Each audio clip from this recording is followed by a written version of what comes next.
Hello मेरे प्यारे बच्चों, कैसे हैं आप सब लोग। स्वागत है आपका कक्षा 4 में। और आज हम कराने जा रहे हैं हिंदी पाठ्य पुस्तक मनस्वी बाय गैलेक्सी पब्लिकेशन से। तो चलिए प्रारंभ करते हैं। आज हम कराने जा रहे हैं कक्षा 4 का पाठ 1, जिसका नाम है हम हैं सूरज चांद सितारे। तो बच्चों प्रारंभ करते हैं कविता हम हैं सूरज चांद सितारे। प्रस्तुत कविता में कवि ने बच्चों की सुंदरता को बच्चों की सुंदरता को दर्शाया है। हम हैं सूरज चांद सितारे, हम नन्हे नन्हे बालक हैं, जैसे नन्हे नन्हे रजकण, लेकिन हम नन्हे रजकण ही हैं, विशाल पर्वत बन जाते। इस कविता में कवि ने बच्चों को बताया है कि बच्चे नन्हे जरूर हैं, लेकिन एक समय में वो विशाल पर्वत की तरह भी बन जाते हैं।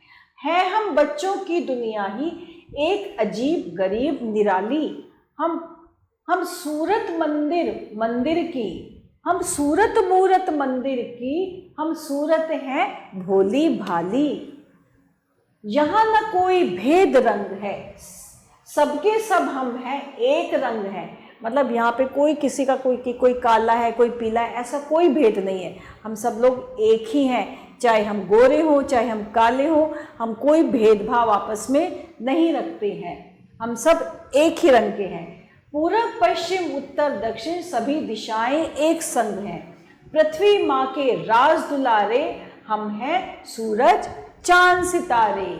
एक धरा की ही गोदी में, यानी कि हम एक ही धरा की, एक ही वसुंधरा की, एक ही ज़मीन की, एक ही पृथ्वी की गोदी में ही से हम सब बड़े हुए हैं। हम सब एक ही धरा के बच्चे हैं। एक हमारी आसमान छत, एक हमारी सांस पवन है। हम सब लोग जिसमें सांस लेते हैं, वो हवा जो पवन है वो भी एक ही है।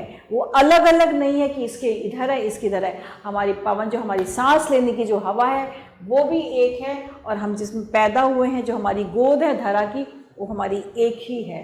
हमारी छत जो है वो भी, हमारा आसमान वो भी एक है, उसमें कोई भेदभाव नहीं है। धूप चांदनी के कपड़ों से ढका हुआ हम सबका तन है।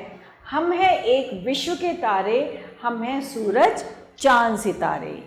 तो ये देखिए कितनी अच्छी कविता थी, और इस कविता के कवि हैं श्री द्वारिका प्रसाद माहेश्वरी। और अब है शब्दार्थ। नन्हे यानी कि छोटे, रजकण यानी कि धूल के कण, विशाल बड़ा पर्वत पहाड़, निराली अनोखी सूरत शक्ल, भेद अंतर, संग साथ, धरा यानी धरती, पवन हवा, तन शरीर, और विश्व संसार। अब उच्चारण का अभ्यास करेंगे। सूरज मंदिर, नन्हे पश्चिम, रजकण पृथ्वी, और पर्वत विशाल। अब हमें एक शब्द में उत्तर देना है।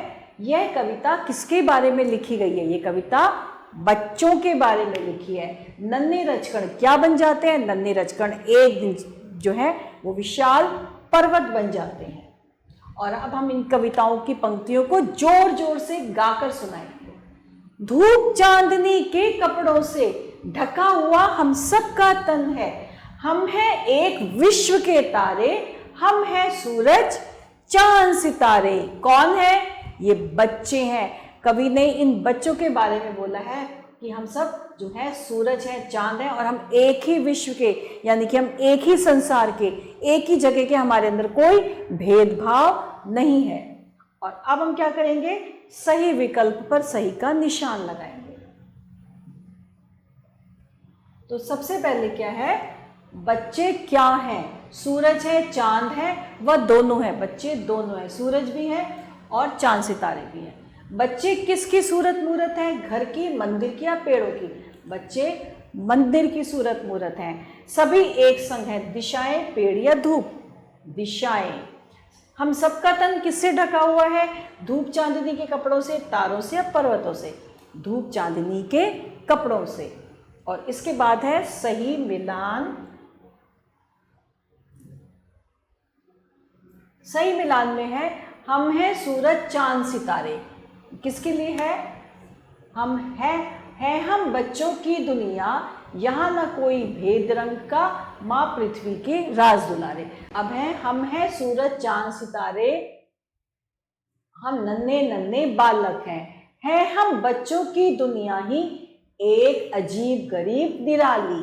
यहाँ न कोई भेद रंग का, सबके सब हम एक रंग के, पृथ्वी माँ के राज दुलारे, हम हैं सूरज चांद सितारे।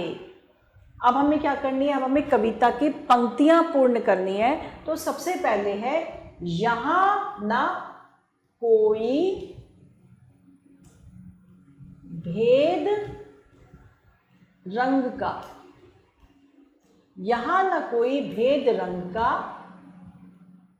सबके सब हम एक रंग के, सबके सब हम एक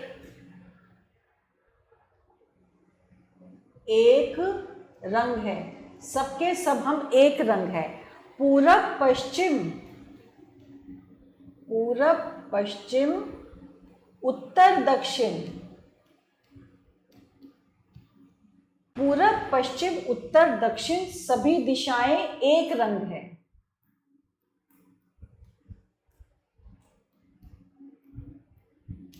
दिशाएं एक रंग है। तो इस तरह से हमने कविता की पंक्तियां पूरी की। एक बार दोहराते हैं, यहां ना कोई भेद रंग का, सबके सब हम एक रंग हैं, पूरब पश्चिम उत्तर दक्षिण सभी दिशाएं एक रंग हैं। तो ये हो गई कविता की पंक्तियां पूरी। और अब है निम्नलिखित पंक्तियों का भाव स्पष्ट कीजिए। कवि हमसे क्या कहना चाह रहा है, वो क्या समझाना चाह रहे हैं। एक हमारी आसमान छत, मतलब कि इसका अर्थ है एक हमारी आसमान छत, एक हमारी सांस पवन है। उनका कहने का अर्थ है कि हमारे यहाँ कोई भेदभाव नहीं है, सभी का, ये जो नीला आसमान है, ये जो आकाश है, ये सभी का ही है। कोई अलग अलग नहीं है कि पूरब का है या उसका है या दूसरे का है, ये काले का है गोरे का, जी नहीं, एक ही है सबका। और सभी जो एक ही जो सांस लेते हैं वो भी एक ही हवा में लेते हैं, अलग अलग हवा नहीं है, अलग अलग पवन नहीं है। धूप चांदनी के कपड़ों से ढका हुआ हम सबका तन है। धूप चांदनी का अर्थ है जो सूरज निकलता है वो सभी के लिए है, किसी के लिए अलग नहीं है। धूप और चांदनी, जब रात को चांदनी होती है तो वो भी हम सभी बच्चों के लिए, हम सब के लिए एक है, अलग अलग कोई परायापन नहीं है। हम सबकी चांदनी भी एक है, हमारी धूप भी एक है और हम एक ही हवा में सांस लेते हैं। तो यह था पंक्तियों का भाव, जो कि तात्पर्य, जो कि कवि हमसे कहना चाह रहे हैं। और इसके बाद है निम्नलिखित प्रश्नों के उत्तर। बच्चे विशाल पर्वत किससे बन जाते हैं, एक रजकण यानी कि धूल के कण से वो धीरे धीरे विशाल का कण पर विशाल पर्वत बन जाते हैं। बच्चे किसके, चारों दिशाओं के नाम लिखिए, पूरब पश्चिम उत्तर दक्षिण। बच्चे किसके राज दुलारे हैं, बच्चे पृथ्वी माँ के राज दुलारे हैं। विश्व का क्या अर्थ है, विश्व का अर्थ है संसार। कविता के रचयिता कौन है, कविता के रचयिता है श्री द्वारिका प्रसाद माहेश्वरी। और इसके साथ हमारे आज का पाठ यहीं समाप्त होता है। आभार।